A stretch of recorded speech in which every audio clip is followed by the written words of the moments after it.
areas to go to? Well, we are talking about technology, but here is the case that until somebody calls, I will not be able to determine where the flood is. But we know we know those areas that when it rains, they are flooded. We have those areas in Man as well. That is why at times we begin to patrol those areas when we realize, looking at the situation, looking at the level of the rainfall, those areas might be. So we begin to even patrol those areas and see whatever the situation is. I see. Pleasure talking to you, and hopefully those watching us now have taken the word of advice you have given so far. Now, we've been talking to Prince Billy Anaglate, his public relations officer of the Ghana National Fire Service. So now you have an idea what you should do in case of any rain or flood in your neighborhood. Let's move on to something else now. The Asantehene Otumfuo II is Africa's 5th richest king, according to estimates published by Forbes. The American business magazine estimates that the leader of the Ashanti Kingdom is worth $10 million. Which wealth, it says, comes from mining, property and jewelry. In the following feature, Gifty and Apia attempts a description of the Ashanti king. Referred to as Otekokoso, to wit, seated on gold. It does have some literal significance.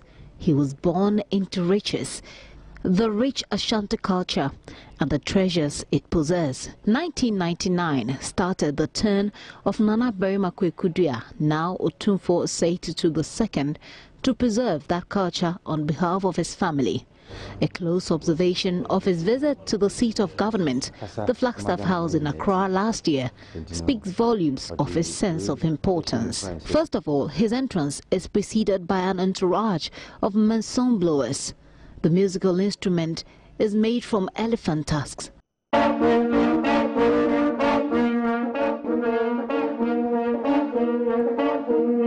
This symbolizes the power and might of the Asantehene. He doesn't just move, a strong chiefly delegation follows him. They are also revered. Whilst the Otumfuo is seated, his security guard observes his duty. Seems like an equivalent of the president's ADC.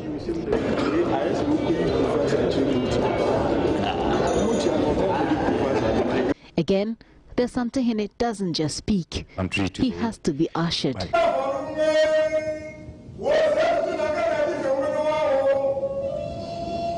And whilst he is speaking, his speech is interlaced with uniformed exclamations.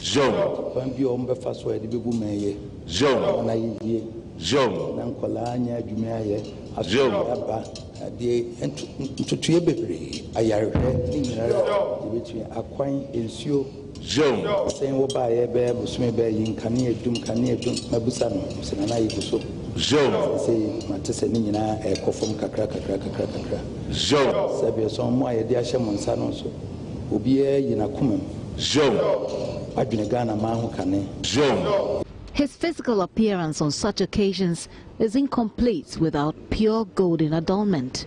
He made international headlines when some of the crown jewel went missing in a hotel in Oslo in October 2012. But Otumfuo II is not all traditional. He's also very contemporary. His position as Chancellor of the Kwame Nkrumah University of Science and Technology perhaps transcends his ownership of the land on which the school is located. He is known to be very learned. His latest honorary degree, Doctor of Humane Letters, was offered him by his alma mater, the University of Professional Studies Accra, at a ceremony where he showcased a blend of tradition, education and contemporariness. He is also known for comments on national issues and even politics.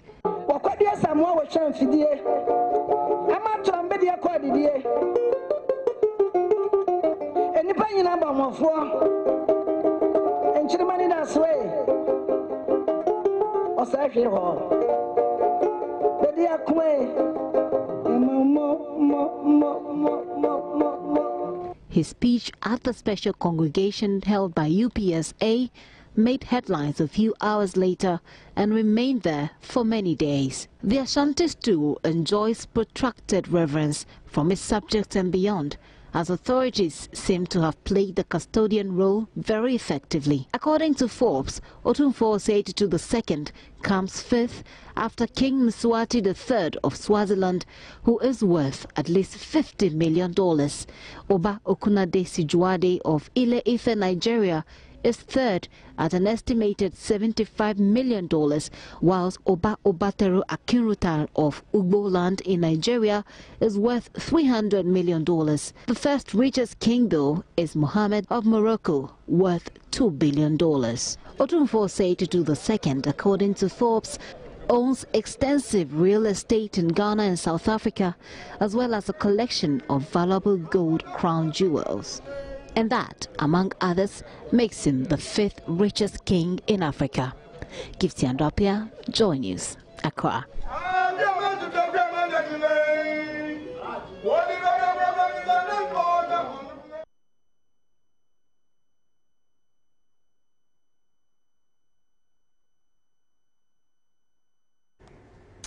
Well, now, an Accra Fast Track High Court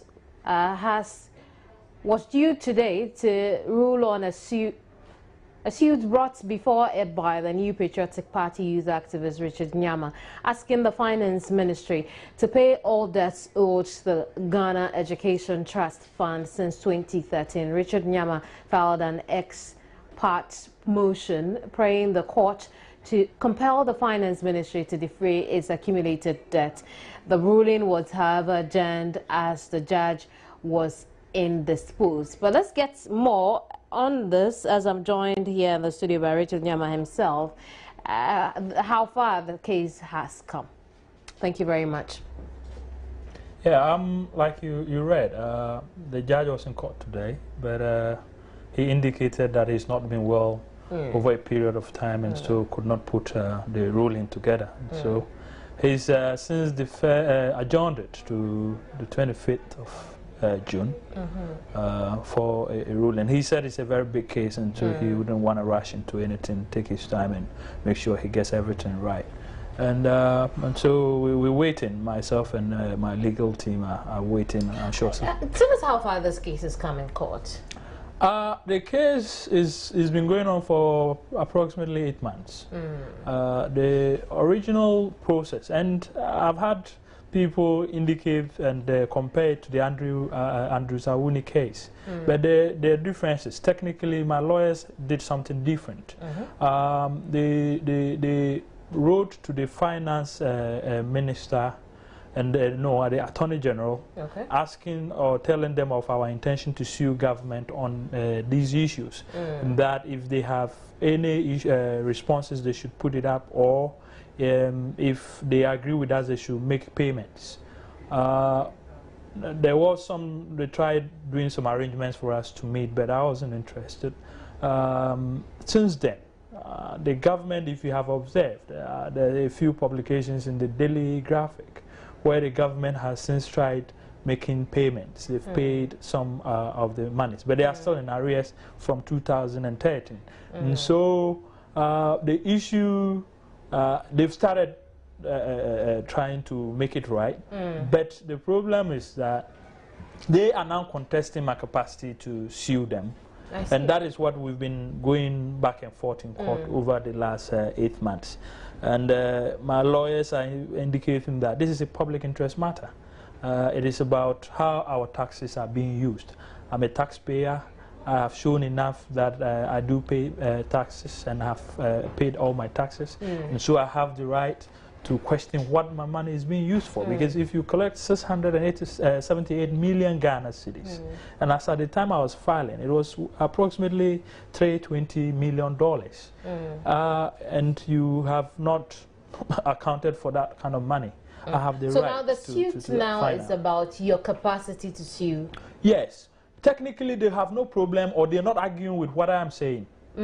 They are not arguing that they have kept that money away. They agree with it, and that they're actually trying to prove to court that they have tried making payment, but that I don't have the right to sue them. I see. And so if the ruling goes in my favor that I do actually have capacity to sue them, that is it. The case is over. They will have to do the payments.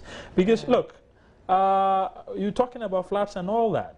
but it will take some brains to ensure that we resolve these problems. And if we do not educate our children well, we would have issues. Prior to 2013, the government was talking about free schools under trees, free books, free uniforms, school feeding. All of these, all of a sudden, are not being attended to, and nobody is asking, because those monies come from the GET fund. And if you're not getting the monies from the GET fund to do this, naturally, you're not going to be able to do what we're supposed to improve the educational sector of the country. Remind us again the agenda date. 25th of June. I see. And there's an interesting thing. Apparently, the National Union of Ghana Students got interested. Absolutely. Yeah, they've since gotten in touch with me because they realize how it's benefiting them. And they've indicated that in the event, in the unlikely event that the issue of capacity went against me, they were going to join me, and then we'll appeal against it because they are direct students. I recall that in an interview with the NUC's president, he had made mention of that. Yes. That if the courts thought that you didn't have the capacity, they did.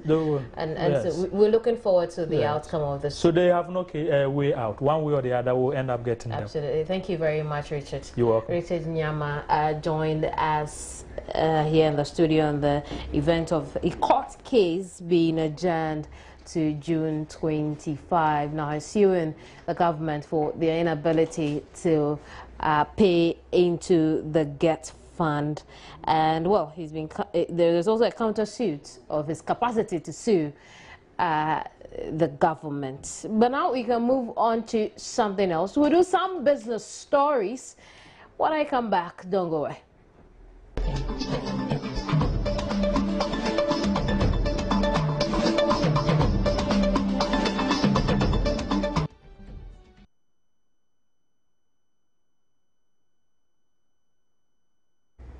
Let's talk business now. Now, finally, the Ghana Revenue Authority is settled on the list of services that would attract the 17.5% valued added tax and the National Health Insurance Levy. According to a letter from the authority to the bankers and signed by its Commissioner General George Blankson, 32 fee-based services would attract the tax from July 1, 2014. The list of fees, commissions and similar charges for financial services that is subject to the tax were developed by the Technical Committee for the Implementation of VAT Act 2013 Act 870. It was made up of the representatives of the Ghana Bankers Association, the Ministry of Finance and the Ghana Revenue Authority, and approved by the Minister of Finance, Seth Terkper. Now, this is the list. It starts off with current accounts, whether foreign or local, corporate bodies only, and bank draft or payment order, stopped checks, returned checks, commission on turnover for corporate bodies alone, overdraft, processing or renewal fee. Now you can find the full list on myjoyonline.com.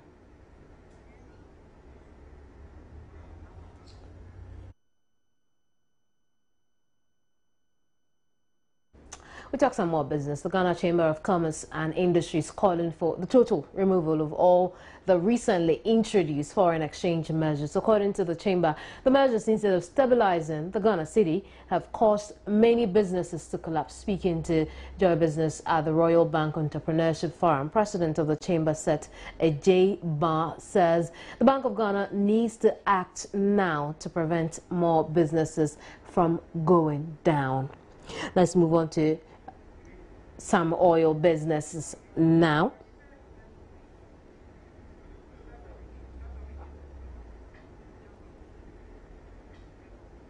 Let's take it that somebody imported goods $100,000 somewhere in January. He has 120 days. At the time of importing, the dollar was 2.2. Today, the dollar is 3.12 or 3.2. If he should transfer the same money today, he needs 320,000 Ghana cedi, as against 220,000 when the goods came in. The person had given the goods out to people on credit to be paid over 30 days period. You cannot go to the people to increase prices. So the people pay the money to you. You need to top it up additional 100,000 before you can transfer. If you are not able to get 100,000 Ghana cedis to top up, it means that you have defaulted and your suppliers will not supply you again. Where is the business? People are walking to the office to ask what we can do. All that we can do is to talk to government, engage government for them to look at the policies.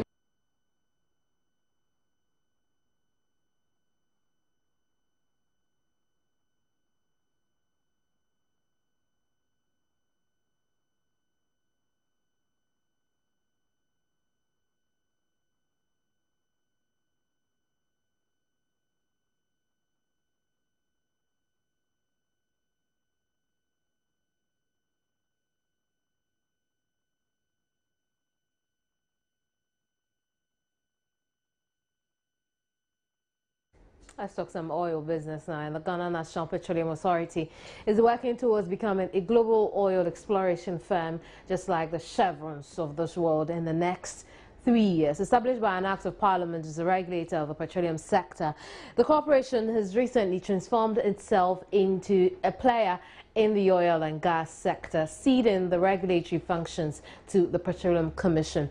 Now, Chief Executive Alex Moult says they are also taking steps to increase their capital to give real meaning to this goal. He also indicated Ghana's oil and gas sector is beginning to attract the major players who have now come to appreciate its potential.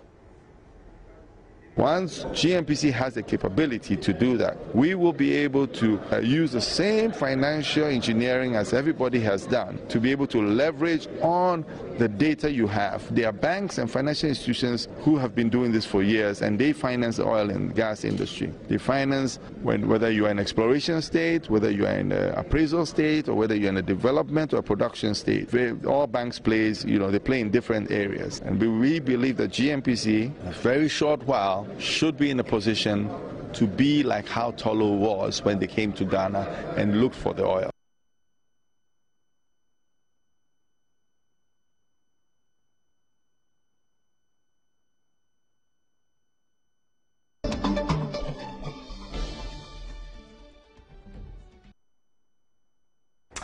Well, now it's time for sports, and the last competitive title on the football calendar comes off on Sunday as Asante Kotoko goes head-to-head with Inter Allies in the final of the MTN FA Cup. Now, the two Premier League sides will compete for the title on Sunday at the Accra Sports Stadium.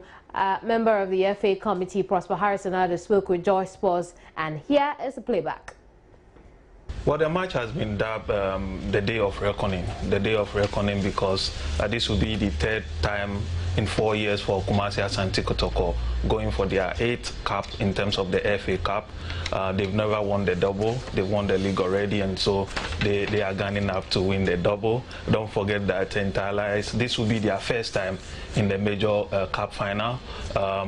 The friends of Inter Allies have already started talking. I'm talking about fans of Accra Folk. They have won the cup 10 times, and they have won the double on a number of occasions, and so they don't want Kumasi Asante Kotoko winning the doubles, the bragging rights and all. And so we are preparing for a very good event. How MTN like to organize their event, and so it's going to be huge. We have the as curtain raiser for the, so it's going to be a festival from 12 o'clock. We have the ladies team, under 20 ladies team, playing their Nigerian counterparts, and then we also have the Black Starlets also playing a match before the big match itself. And so it's going to be a festival of football come Sunday at Accra Sport. Well, for winners, we have 30,000 Ghana cedis, and then 25% of the gate proceeds going to the winner. Also 1,000 cedis worth of MTN recharge cards for the winner. For the losing team, unfortunately, they will be getting off that pairs. That will be 15,000 Ghana cedis, 25% of the gate proceed, and then also 1,000 Ghana cedis worth of MTN recharge cards. The best player on the day will get 200 Ghana cedis MTN recharge cards, and then there are a lot of excitement for the fans too. There will be a lot of MTN goodies for the fans. When you pay at the gates, starting from the gates, you get some MTN credits. The gate fees are 3 cedis for Poplar Stand, 5 for Osu, and then 15 for VIP. But the Osu is also free for all ladies and then children under 15. So if you are a lady or you are a child under 15, you can go to the Osu stand for free. Coach Ado is one coach who likes to win cups, and so he would be looking forward to winning the cup. Don't forget, Kumasi Asante Kotoko have assured their fans that this time around, 3 times going to the shrine, they must come back with something, and so we expect a very good sellout match that can be a great spectacle for football in Africa.